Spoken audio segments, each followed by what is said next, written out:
Hey you, and welcome. My name is Mike, and in this solo video, from impressions to viral apps, today we're going to take a look at a number of TikTok accounts, each of which has a dark secret. People go mad, for those clicks, so maybe they will go into an abandoned Chinese bunker, and in there, they will find a nightmare. Or how about, just when things aren't going their way, they will do something unthinkable to get their name in, well, a video like this. Before we get into it, please subscribe to see new stories from the dark every single week. Now, let's give it a goop. Shit.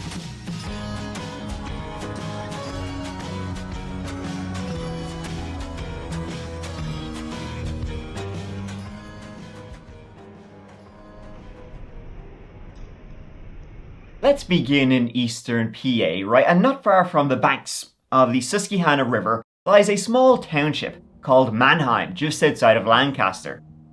It's a very old place by US standards. It was established in 1729. It's fairly suburban, has about 45,000 people living in it, and one covered bridge, which is cool. But you know what is even cooler? The TikToks that one Spirits and Such Consulting would post.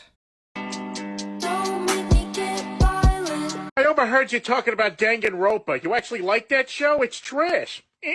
That's a lie. Actually, kin Kokichi. Who do you kin, Nagito? Like I'm dead, you killed me, I'm dead now. Shut up, Deku! Boo! Bitch, I'm a ghost! I could go on for days and days, yeah, I do the most! Wait, whoa! Wow, TikTok sucks. Most of her shit was, well, shit. Consisted of her lip-syncing and miming out anime scenes, which is a thing. Why didn't you tell me? Well, because I wanted us to fail. Well, I'm just joking, sorta. It's pretty basic teen girl type stuff. Miming, lip-syncing, anime boys, just kinda chilling, and people liked it a lot though. Surprisingly a lot. She kind of was, she wasn't mega star popular or anything on the platform, but she was doing alright for herself. For a 14-year-old girl, not bad. In February 2021, about 22,000 people would regularly tune in to watch Spirits and Such Consulting do crazy things like this. Or this. Remember to make sure your Alkinning friends have showered this week and eaten something other than cookies. When 14-year-old Claire Miller wasn't posting away on TikTok, she was in the local middle school, and she was described as, a very loving child. She grew up in a very healthy family. She worked hard at school. Her family were just one of those nice, normal families. Kind of all good. Thumbs up. What's up, Paul?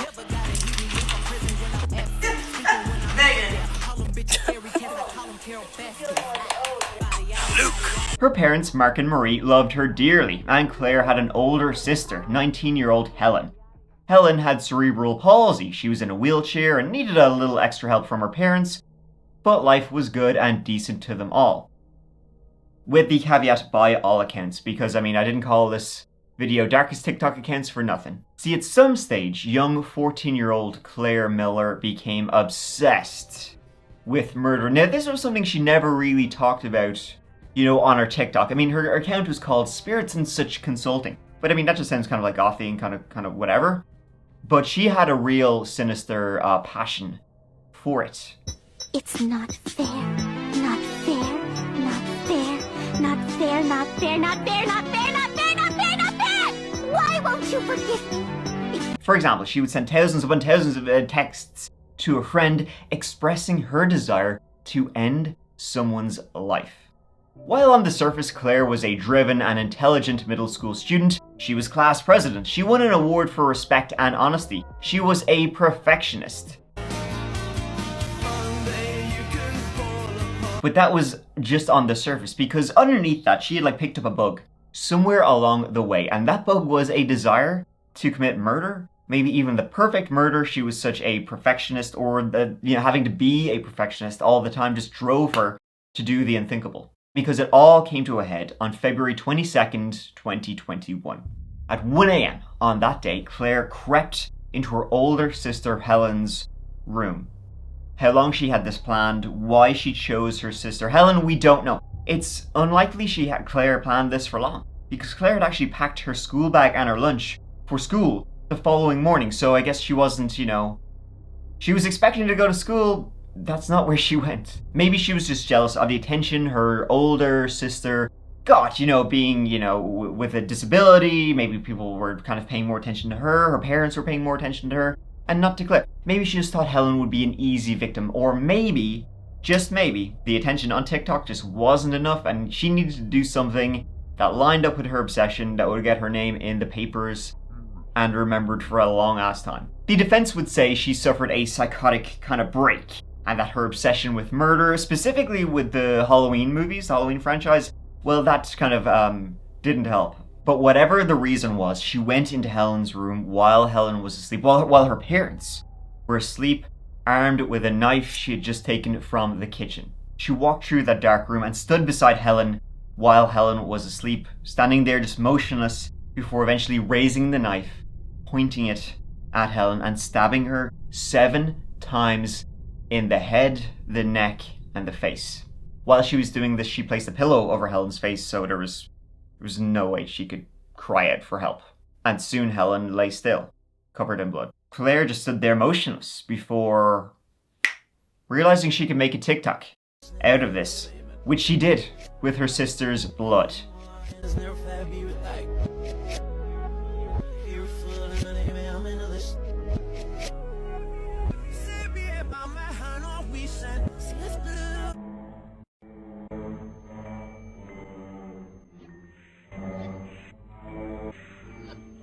She then dialed 911 herself, telling the dispatcher she just murdered her sister.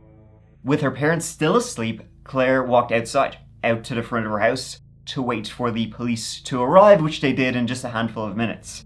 And her parents only realized what was going on when the police burst into the home and finding Helen murdered. Claire later said to the police she just, quote, Michael Myers her sister. And when in the police station, while she was, being questioned by the police, they brought in some grub for her. Brought her in some McDonald's. And Claire said, ooh, McDonald's. I would have killed somebody sooner if I knew I was going to get McDonald's. Here's what we know right now. Manheim Township Police say 14-year-old Claire Miller, who lives here with her family at this home on Clayton Road in Manheim Township, called police a little after 1 a.m. and said she had killed her sister. Officers responded to the home, where Claire pointed them to a bedroom. That's where investigators say they found Claire's older sister, 19-year-old Helen Miller, with a stab wound to her neck. Police and EMS tried life-saving measures on the sister, but they were unsuccessful. Claire Miller was charged as an adult, and she initially pleaded not guilty. It was on March 10, 2023, after a deal with prosecutors and therapy from counselors, that Claire Miller pled guilty to third-degree murder. She was deemed mentally ill and will spend between 13 and 40 years in prison, leaving behind her heartbroken parents. Her parents didn't even want her to get that long because they'd already lost one daughter. They didn't want to lose two, and now they have. In a very twisted and dark fashion from Spirits and Such Consulting. And the account is gone now, that TikTok account. But yeah, her last TikTok was of her in the snow with blood, with a bloody glove, with bloody teddy bears and blankets and a twisted killer. I think that about covers it. Man, what an innocent name for what is probably the darkest entry, not probably, definitely, the darkest entry in this video, folks. No joke, I can't show you much, and what I do show you will be heavily edited. The reasons for that are twofold. One, I don't want my channel nuked by showing it to you. And two, trust me, you don't want to see it. Pretty much all of the story has been scoured from the internet, and you can only pick it up in dribs and drabs here and there. Beanbag Adventures is a TikTok account, and it's still up and running to this day. Or rather, okay, it was actually a Douyin account. A Douyin is what TikTok is called in China, and that's where it's from. And so Beanbag Adventure, this guy was an urban explorer, if you can believe that. That was his thing. He's been active for a number of years, exploring various abandoned buildings across China. 哎呦我去，兄弟们，看我后方，那。开启我的8倍镜，注意细节，前方成千上万个，此处列过2个字。12生肖运势信箱。商朝啊，汉朝。哎，这个像怪兽呢。这边听课的，讲师那个讲台。哎，这还有架钢琴。好使的。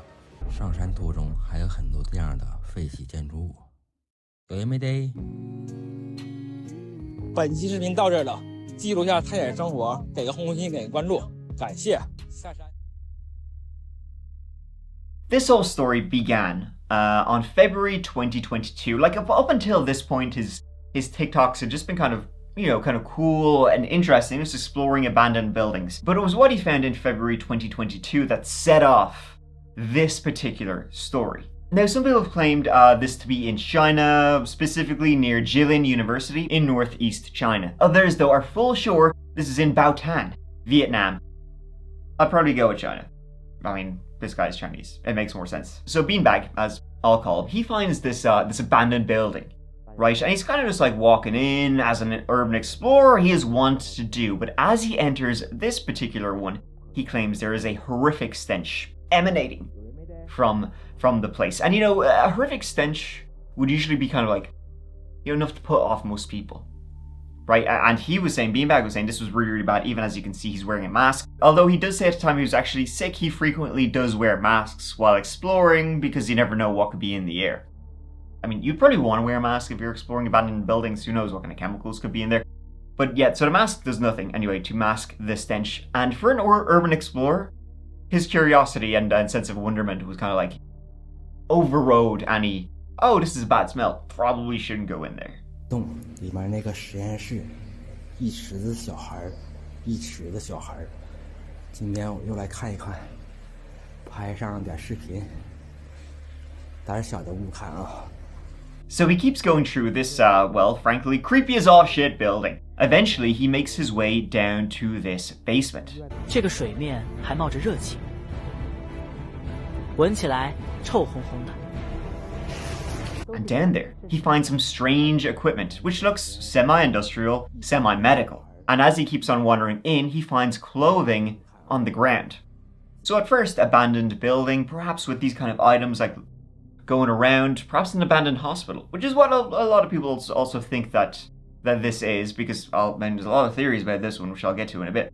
But okay, so far, so weird, so creepy, but who knows what could be left behind in an abandoned hospital in China. According to some translations of what Beanbag himself says, this is an air raid shelter that has a lab, it's a laboratory inside an air raid shelter. 胆小的勿看啊，记得注意细节。 Regardless, he keeps going in, and in front of him are these pools. They look like pools, which kind of does look like a medical thing. However, it's when he looks into the pool, this is what I can't show you. There's black fluid in the pool, and floating on top of the black fluid are bodies. Small bodies. They look like, children, young children or babies or something, and they are decaying and they're rotting, and there's like a dozen of them in there, floating on top. It's extremely gruesome. As I said, the bodies are bloated, they're white, they're pale, they're fleshy looking with black splotches all over them, and they're rotting. Some of their faces rot away, their chests are wide open as if they've been cut open, limbs are falling off. It is absolutely literally nightmare fuel. 兄弟们，这个味儿啊，我居然能挺住呀！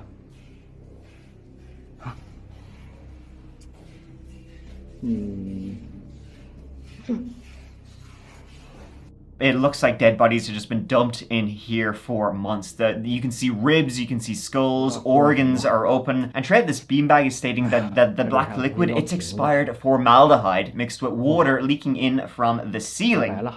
It's gruesome, you don't want to see. It's a video you can smell. The video ends with him pointing at more bottles of strange fluid and complaining that his shoes are ruined while the smell just emanates out of the video and he begins retching. So this video was pretty shocking. It just looks like he found some kind of dumping ground for dead young people or something like that. But it did the rounds. Beanbag himself was saying it was fake. He was saying that it is movie props. Like literally in the video, he's like, oh hey, it's just movie props, guys. Just don't worry about it. It's not real. Some kind of like a storage area for, you know, bodies from a movie, like a zombie movie or some kind of grotesque stuff like that. I mean, because if they're, you know, props, they look extremely fair play to the person who made those props. That's the thing. But then after this, right, he goes back to just posting as usual. You know, whistling in toward abandoned buildings at night, urban exploration. Posting again as per usual, as if he didn't just discover something horrifying. As if he didn't find a pool of maybe real dead bodies, though, let's be honest, it's also probably not something you would want to draw attention to. 天然生成的溶洞，后来建的寺庙。这里是四大护法。But that's not where the story ended. Beanbag returned to the building in December of 2022 to film again. But this time he says in the video, things are different. Bottles and other items weren't where they had been before, and he films more, showing more bones and bodies inside this lab, inside these pools, or whatever. He finds these strange and creepy kids' masks that definitely look nightmarish in a place like this. Jars with what could possibly be fetuses inside them, and adult bones and bodies too. I mean, in the first video he was saying, oh hey guys, don't worry, this is creepy and disgusting, but it's only movie props. But now he's saying, oh, there's more bodies here, and they've rotted more than when I was here last time, so why would props rot more? So what the heck did he find, right? Was this some dumping ground for some nefarious... More importantly, were the bodies even real, right? I mean, I don't know anything about props, but they look real to me. That's the real question here, because, you know, many people who've witnessed this and written comments about it, they say there's no way this is real. You know, I know bodies, I know corpses, bones, and such. That's not real. And then you even, right, have Mr. Beanbag himself saying, it's only movie prop, guys. Don't worry about it. But then, of course, I hear you barking, big dog. If it was only movie props, then why would Beanbag himself say, when he went back to the building months, almost a year later, he said there were more bodies, they were more decayed than previously. And I don't think, do props need to be stored in formaldehyde so that they don't rot? Do they get moldy and covered in bugs like the ones in this video? When the video first did rounds of Douyin, as I said, Beanbag would explain they were props, but many people did not believe him. They simply thought he was trying to cover up what he found, not get exposed or, well, killed or something. But then when he went back and filmed 10 months later, you can see the bodies were much more rotting and more decayed than previously. After posting these videos, his account was removed. It did come back without the videos. It's still up and running today, and the most recent post was only a couple of weeks ago at the time of posting this video, with, of course, no mention or references to what he found in that bunker. And only a handful of those videos are still backed up and floating around the web.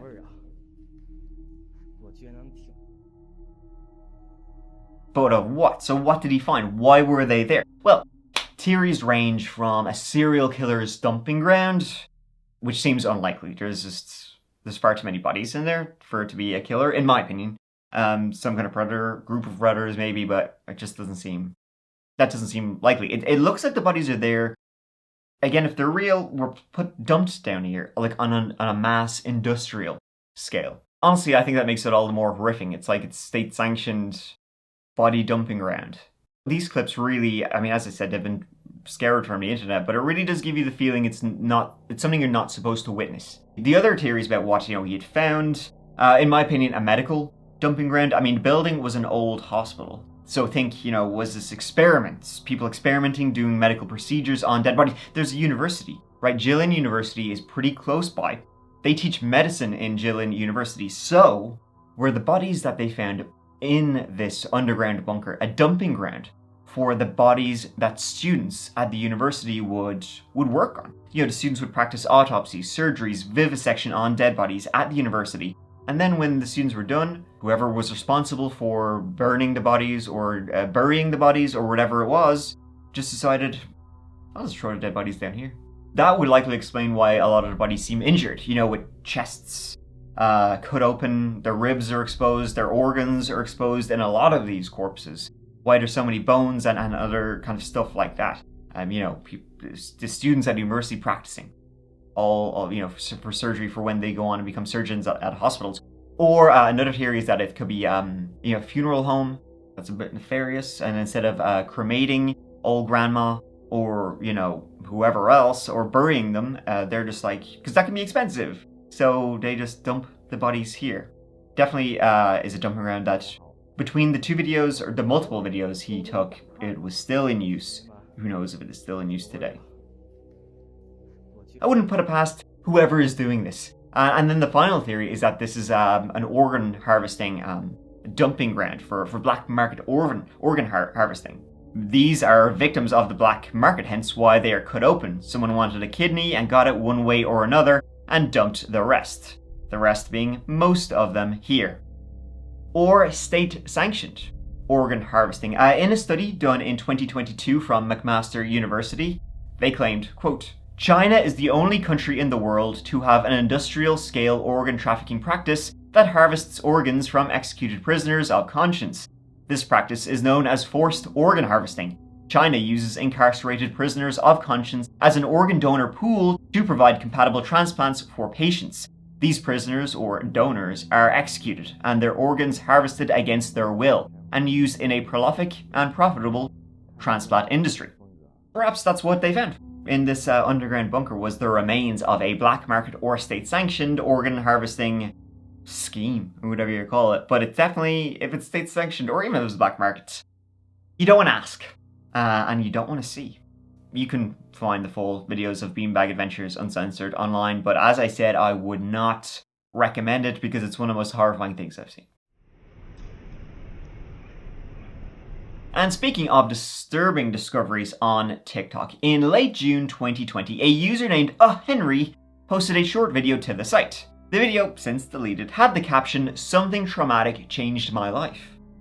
Do tell. Henry and his friends were randonauting, and they were sent to this location along the Seattle waterfront. Now, most of you will remember Randonautica, or, well, actually, maybe not, because this incident I'm going to tell you about was kind of like the death knell for the app in particular, unless you're Mongolian, that is, where it is red hot. But to cut to the chase, the app launched in early 2020. And it said it was all about chaos theory, quantum mechanics, whew, boy. But what it really did was just give you random coordinates that are close to you, so you could go exploring. These coordinates could more or less be just anywhere. But of course, you would say, what are you looking for? What kind of experience are you looking for? And then it would just generate you coordinates which were random. I mean, if the app was really using quantum mechanics, I feel like it could probably use it for something a bit more important than directions to a place down the road. There's a hell of a lot of TikToks out there about Randonautica. Some are fun and whatnot. You got scared. No, because I heard Natalie saying Jamie even when the windows were locked. No, I didn't say anything. You didn't say Jamie? No.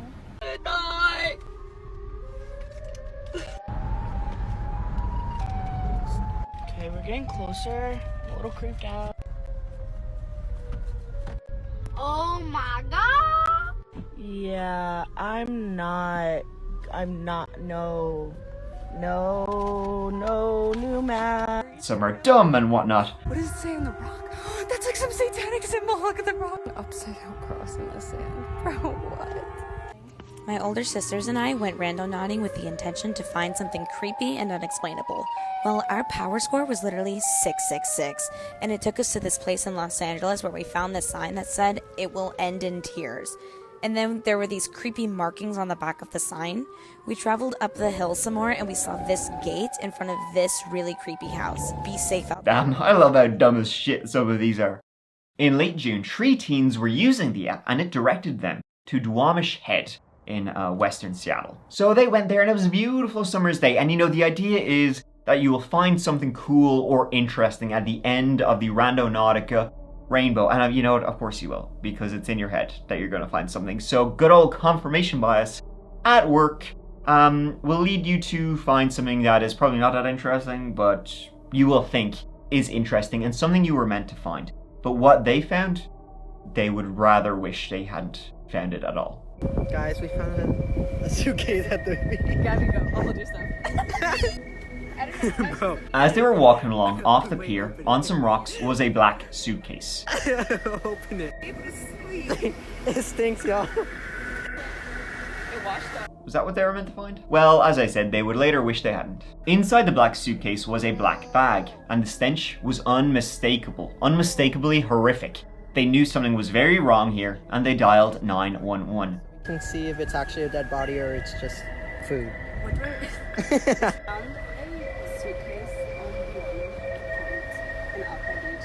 Now, apparently the cops took 4 hours, if you can believe it, to show up after 3 calls. Apparently, by this stage, the incoming tide had actually started to wash the bag away. But inside, yeah, you guessed it, inside were human remains. Here's the crime scene.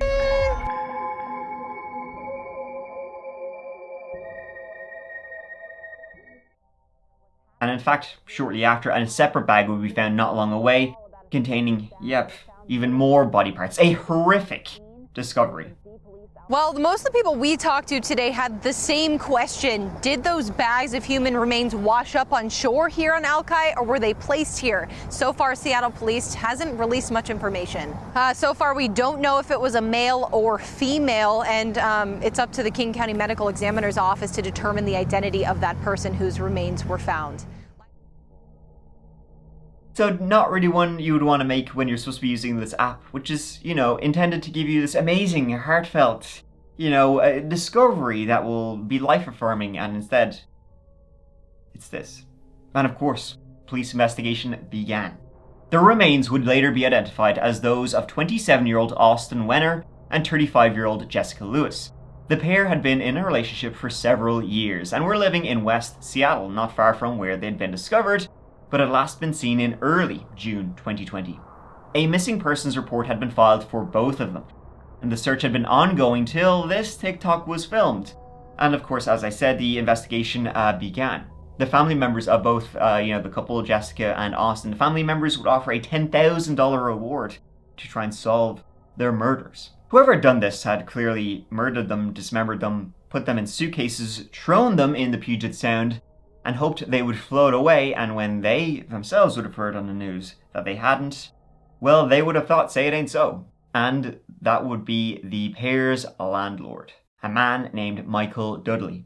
The police would soon do a search of his property, and there they would find evidence that would link him directly to the homicide, dismemberment, and dumping of the couple. So Austin Wenner and Jessica Lewis had been renting from Michael Dudley for some time. They'd been renting a room from him, but one thing or another, they eventually ended up butting heads, it's believed, over unpaid rent. The couple were not paying rent, and this led to some horrendous argument one night in early June. That night, June 9th, 2020, a neighbor had heard gunshots and a man screaming, pleading for his life, coming from the home, from Michael Dudley's home. The neighbor actually called the police, hearing the gunshots, hearing the screams.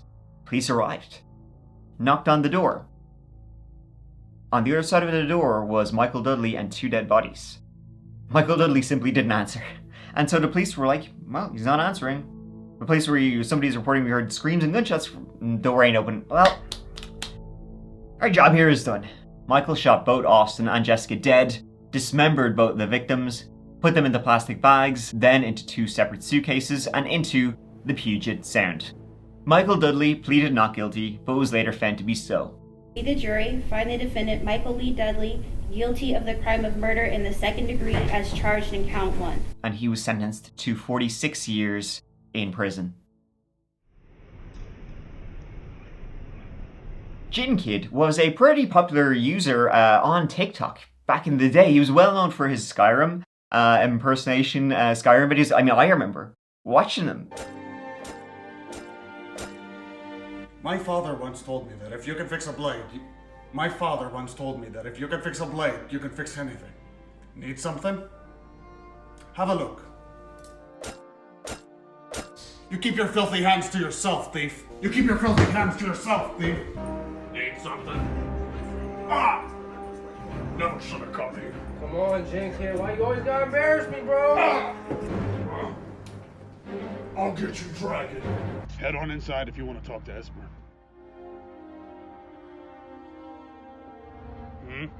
Need something? Head on inside if you want to speak to him. You know me, guys, I'm a very serious man, but even me watching him, I gave out a little. He rocked TikTok, eventually gaining over 2 million followers. His impressions were quite good. He would go viral pretty often. But of course, this would all come crashing down when JinnKid's dark side and his dark passions, his dark secrets would come out in the most violent and terrifying way possible. JinnKid, a real name Ali Abulaban, was born on Staten Island, New York in the year 1992. His mom was only 15 years old when she gave birth to him. She would have another 2 kids before she was 20, so wasted no time whatsoever there. As a kid, he was hyper, he was talented, but he did struggle with ADHD quite a lot as well. Sometimes he could be rebellious, sometimes he could really act out. His dad was reportedly extremely strict. His dad was Muslim, and JinnKid Ali was brought up Muslim, but it wasn't a very conservative house at all. His mom wasn't, his mom was Christian, but it just seems that you don't have to be conservative to be strict. They were just his dad was just very, very strict. So this would lead to Ali and his dad bumping heads quite often, and this would eventually lead to physical altercations between the two. For example, one time Ali was playing Guitar Hero, whacking away. His dad did not like that at all. Grabbed the guitar, the guitar controller, off Ali, smashed it over his head. So, yeah. As you can imagine, after graduating Big Dogs, he was Audi 5000. He went off and he joined the military. He joined the Air Force, and he would be like an analyst, like a computers guy. And he would be stationed in Okinawa, Japan. And it was there, while stationed in Okinawa, he met one Anna Macedonio. They fell in love. She was attracted to his big personality, and they began a relationship together. But in fact, Ali's, big personality and his nice ways, it wouldn't stay, that way for long.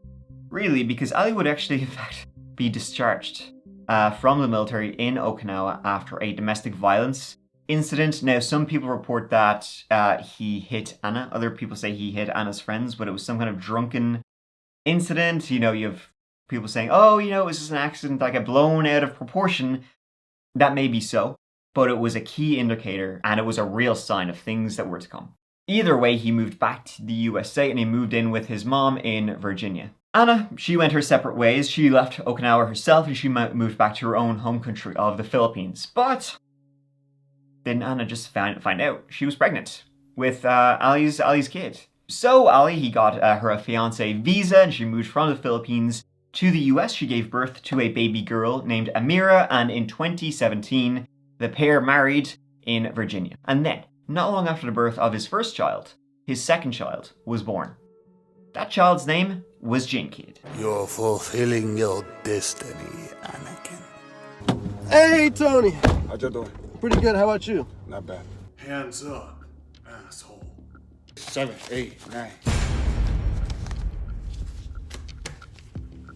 Okay, take it easy. Ali started posting clips of his impressions on TikTok, YouTube, Facebook, wherever. TikTok is where he really was, and boy oh boy, it was inescapable. He took off. Video after video after video, it was everywhere. You need something?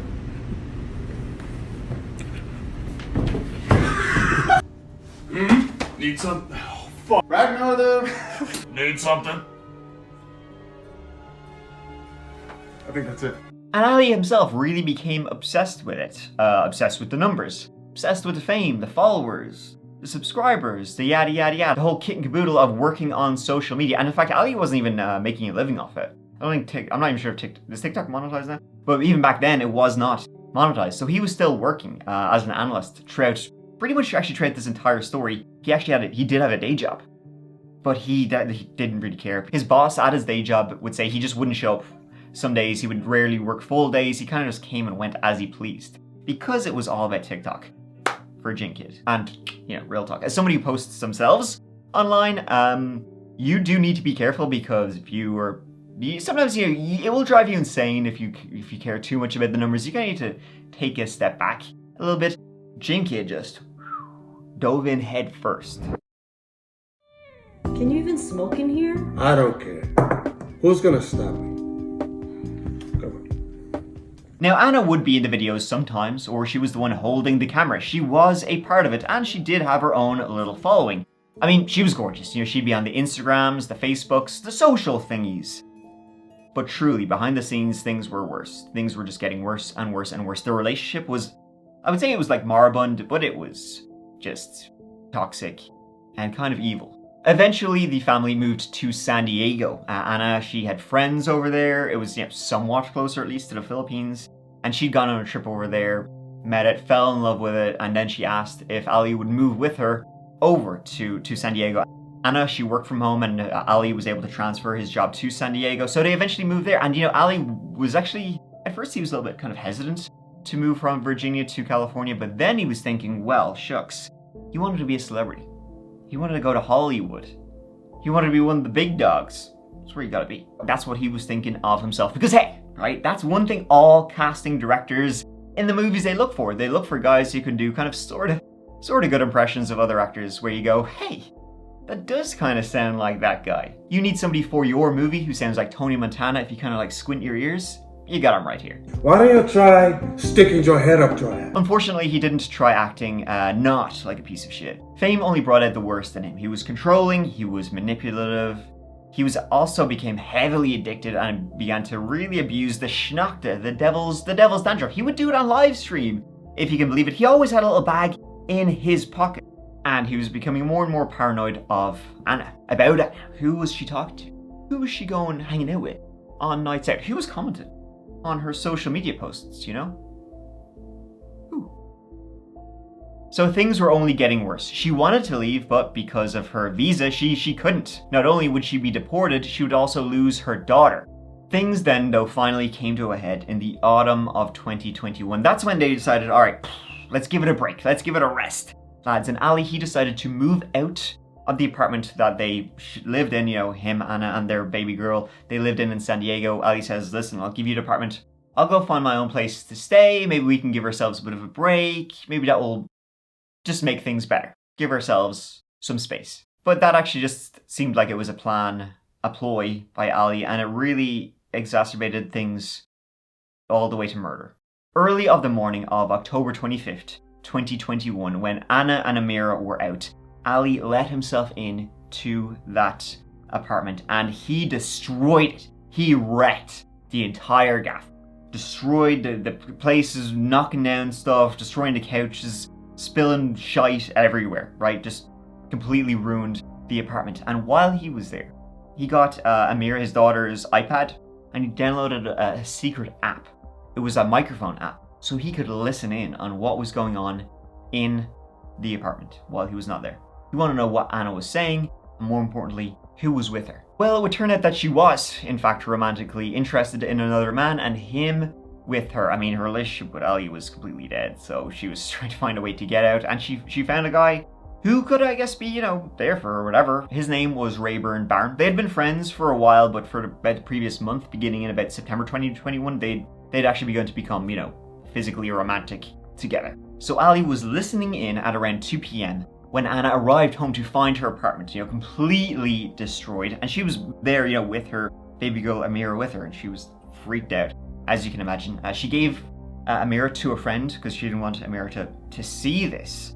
And she, you know, Ali listened in as she was saying she was going to get a restraining order against him. Ali then was also listening in as Anna called her friend Rayburn, asking him to come over to help her clean up the place. And then when Ali heard that, that was it. He booked it over to the apartment. Now, Ali already had a problem with Rayburn because Rayburn had allegedly once said to Ali, wow, you know, you're such a lucky guy to have a girl, a wife like Anna. You know, she's amazing. But of course, to Ali's mind, it's like, no, nah, that's not exactly what it is. She's lucky to have me. So when he heard Rayburn's voice arrive, he went over, waited anxiously for the elevator to reach the correct floor, and ran to the apartment. The door slammed open, gunshots rang out. The door then opened again.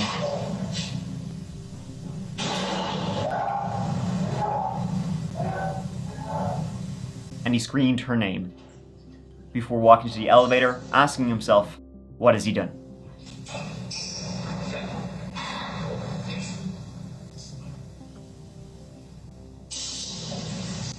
what he did was march into the apartment and shoot Anna and Rayburn to death.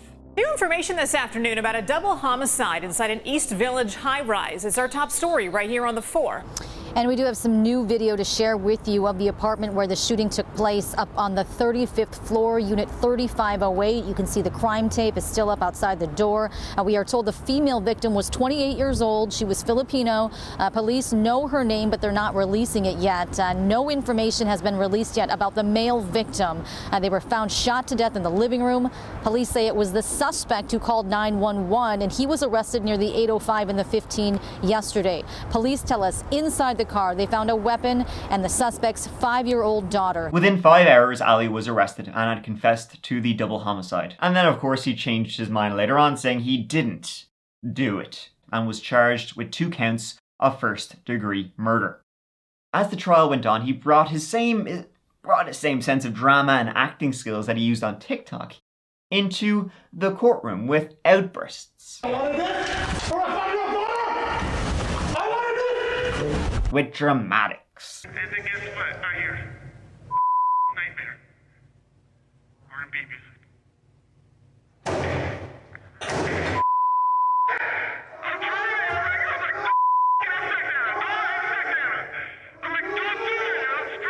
And of course then to the trial itself.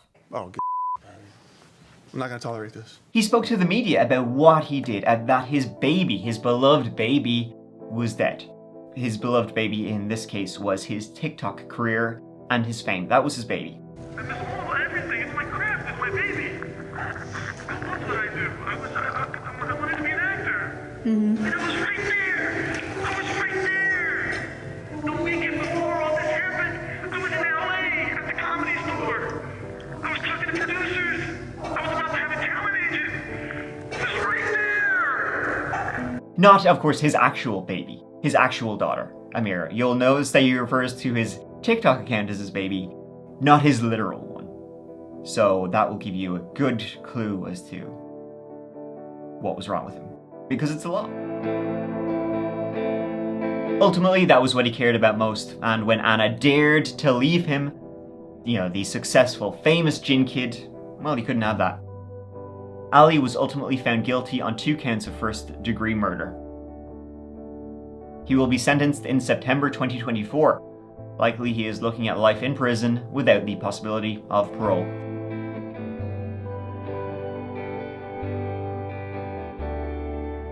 Which, as you will note, is a lot of time to practice those impressions.